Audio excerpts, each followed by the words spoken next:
Welcome to a new fragrance review. Today we're going to try Habit Rouge Eau de Parfum by Guerlain.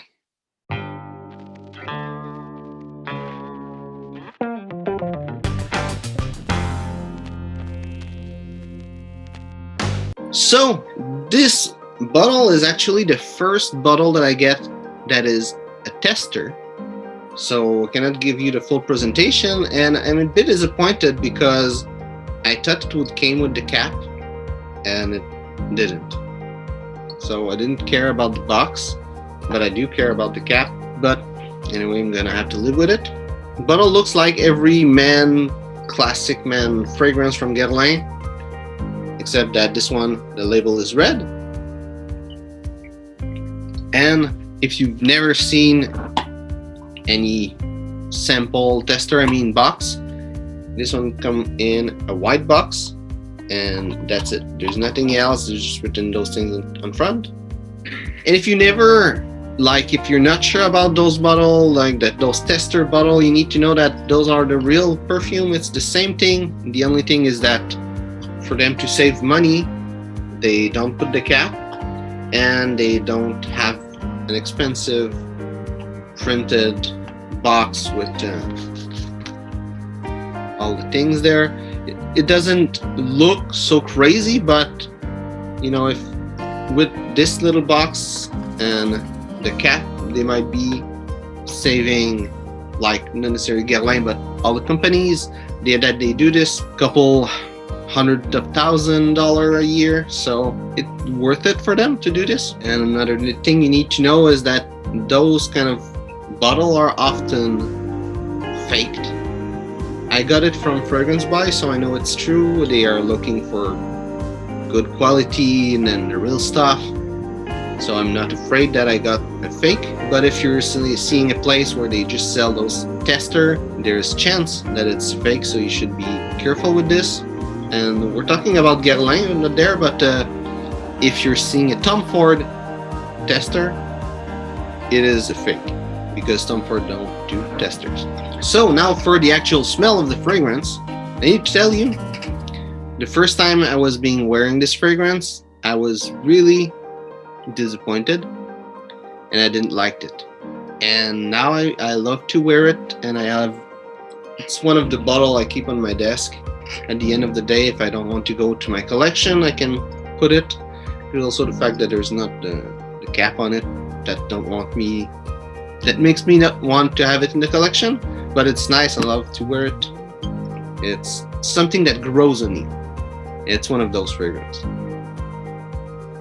So what I get, it's the lemon that is really present.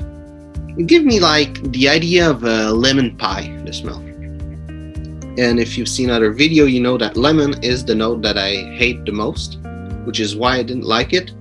But this one kind of made me discover lemon in a different way. I think I appreciate more and more that note. There's Habit Rouge that has a strong lemon, and there's also Bulgaria Atlantic that I like, that has a lemon note. Other notes I smell, there's some citruses, orange, mandarin, lime, and bergamot that I can pick up. On my skin, what I get, it's that citrus, especially lemon pie smell that is there. Then it transforms itself into a sandalwood fragrance.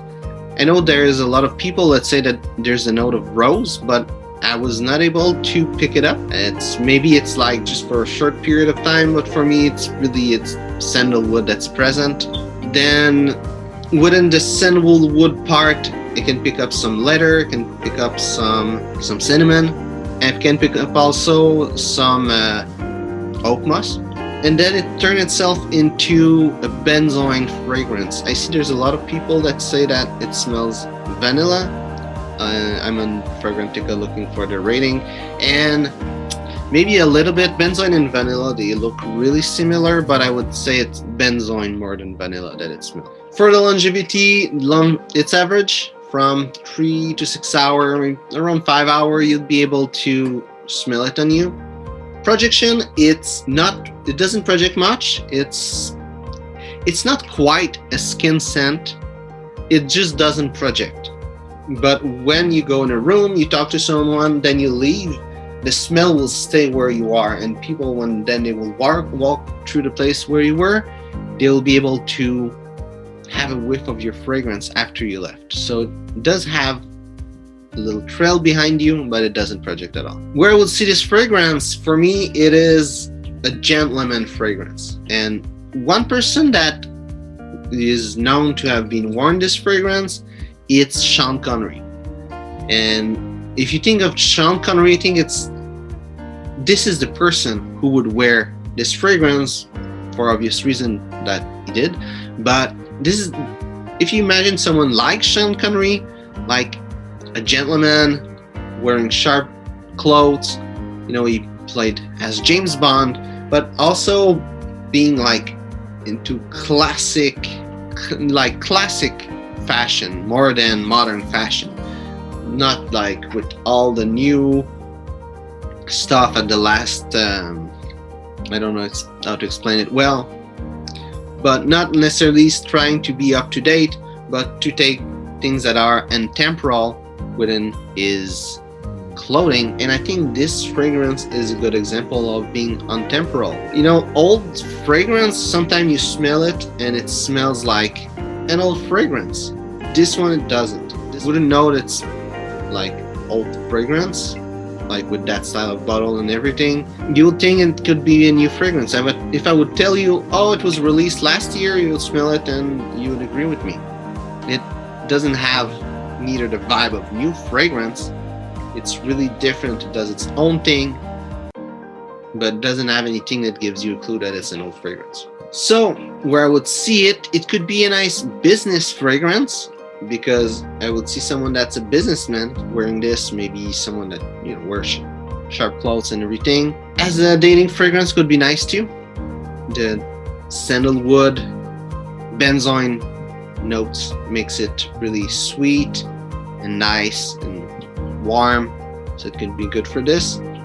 Could be nice in summer. I don't think it's especially a summer smell, but the fact it doesn't project will make it better in summer. In winter it wouldn't be good. It doesn't project. It would be good in like inside of a building, but you know, for me, summer and winter, it's like outside with the weather and all. In winter it wouldn't be good. And as an everyday fragrance, it could be nice. Those Guerlain fragrance and like those model of bottle, the price is cheap, especially for what's inside of it. So it's not something that you will be afraid to spray on you and to have to buy another bottle. Plus it smells nice.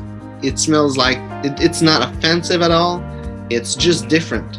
And it's not like a bad difference. It's just like not what other people will smell, which will make you stand out a little bit, but it's not something that will attract attention. So could be nice for everyday use. Okay, so I forgot to say the note breakdown. So top notes are lemon, orange, redwood, bergamot, tangerine, lime, and basil. Heart notes are rose, carnation, sandalwood, patchouli, cedar, cinnamon, and jasmine. And the base notes are vanilla, amber, benzoin, leather, oak moss, and labdanum. So, hope you enjoyed the video. If it's the case, well, like and share. If you tried this fragrance, Habit Rouge, Eau de Parfum, or if you tried the Eau de Toilette, or both, tell me what you think about it. So, thanks for watching, and see you soon.